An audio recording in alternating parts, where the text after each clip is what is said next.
Alright,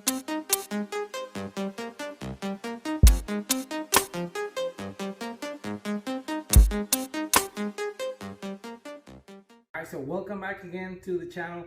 And today I'm actually again working on the 750. So just as a quick update, I will be working on two videos, back-to-back videos on the 1000. So I actually spent some money on two areas that I wanted to make some changes to the bike before I take it to the track again. Just waiting for those temperatures to really, to cool off a little bit on Arizona. It was like 115 today, so it's been pretty hot. So just working on the bike and taking the bike for a spin as well. I'm just taking it to the track when you have to be in leathers. So it's quite difficult, quite an ordeal. So if you have been following the 750 last couple of videos, you'll know that my intentions with this bike is just take it to the track as soon as possible. Just to get a baseline, and I already did lower the bike. I also fixed the fuel pump. In case you haven't seen it, you can take a look at it on another video. I bought a reservoir for the coolant. I'm working on a few things, and I will be working in some static changes, but I'm not gonna be putting any plastic for now. I'm just embracing the Street Fighter look that the bike has, and eventually at some point I might get the fairing for the bike, but it's not a top priority for me at the moment. So the one thing that I wanted to do before I take the bike to the track is just getting a quick shifter, because I love quick shifting. Like I don't mind doing it by hand, but once you get a taste of quick shifter, like honestly, full throttle shift, there's nothing like it. So you have to experience it if you haven't done it.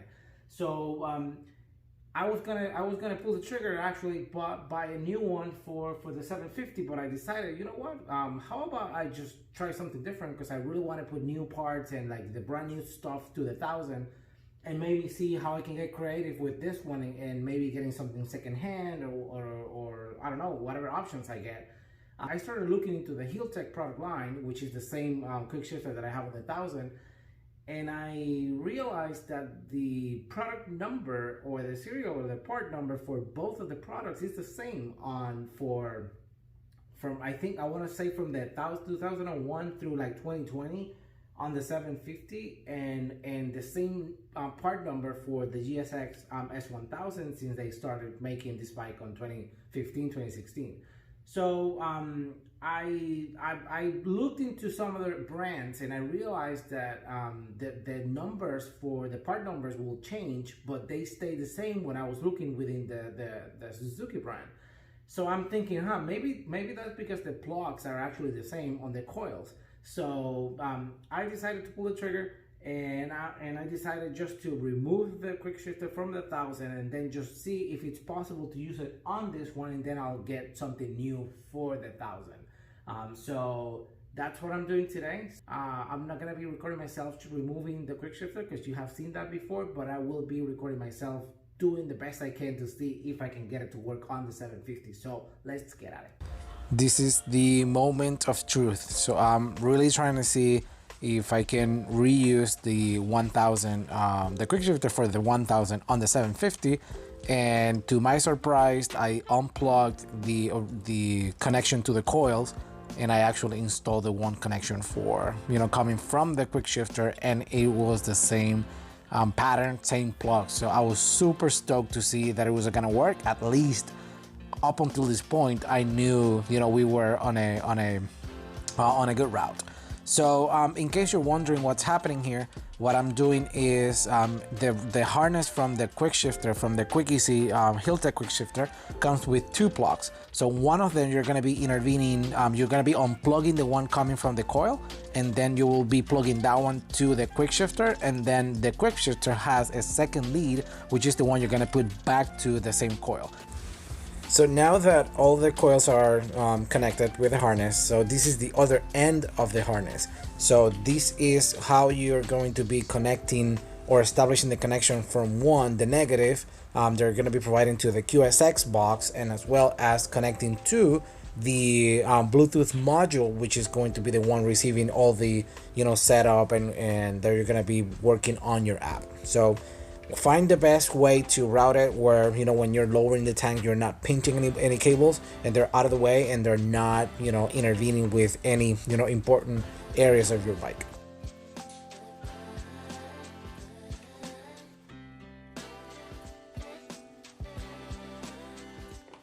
Here you have the sensor and the other end of the cable. So just route the sensor so you can get access to the box in the back. And now I'm just looking for the best place to put the negative, which I decided just to put it on this side of the block. Now I'm unbolting the bolt on the shifter just so I can make space for the new pressure sensor. Very important. The kit should normally come with a longer bolt because you have to compensate for the added width of the sensor. Alright, so with everything installed, now it's time to put everything back on. And at this point, I'm just putting the airbox back. I'm just ensuring that, you know, each of the runners, it's aligned with the airbox, and just getting them those like super tight, and just, you know, connecting any hoses or any sensors that I disconnected in the process. Well, this is the time of through. Like I haven't tried it.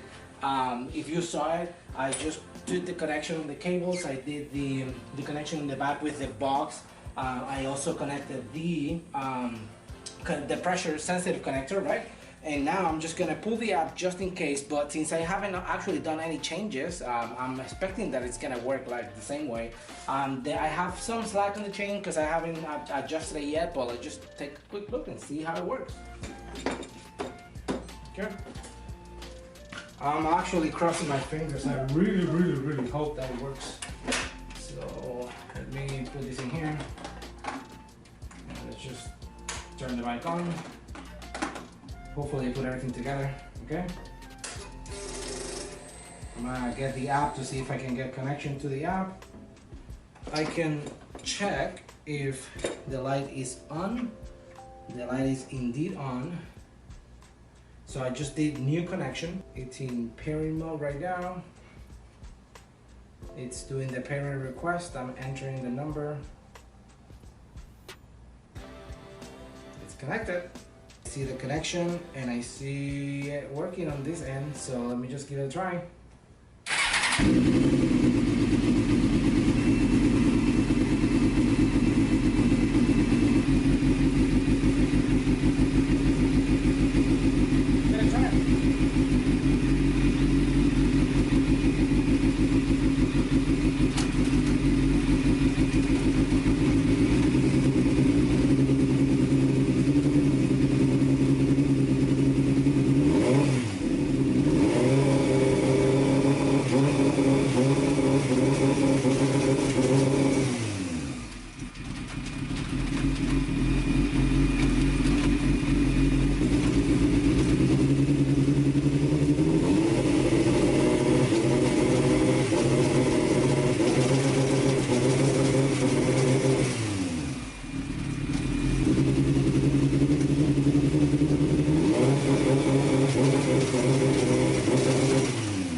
That was super exciting. I was not expecting to be, well, I was hoping that that quick shifter was gonna work because based on my research, I saw that the part number were the same for the box, the QS1 I think, and then the QX4 P4B or something like that, which is I'll put the number in the description.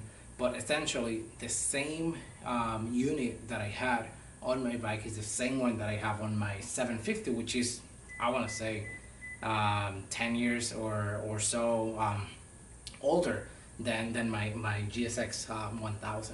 So essentially the plugs are the defining factor when it comes to the plugs that connects to interrupt the signal to the coils. That's the defining factor, because I looked for different brands and I saw that the box, or actually the box that have the cables, which is the one that you saw in here, that's the one that's going to determine the type of connection it's going to have in your bike. So essentially you're good to go. If you want to buy, if you can find the one you're looking for, and you can find the GSX-1000 unit, you know that this is the one that's gonna work for this one as well. So it was a good finding. There's a reasoning behind this decision. I'm very happy with this quick shifter, but I want to do something else for the 1000. So that's the next video that's coming pretty soon.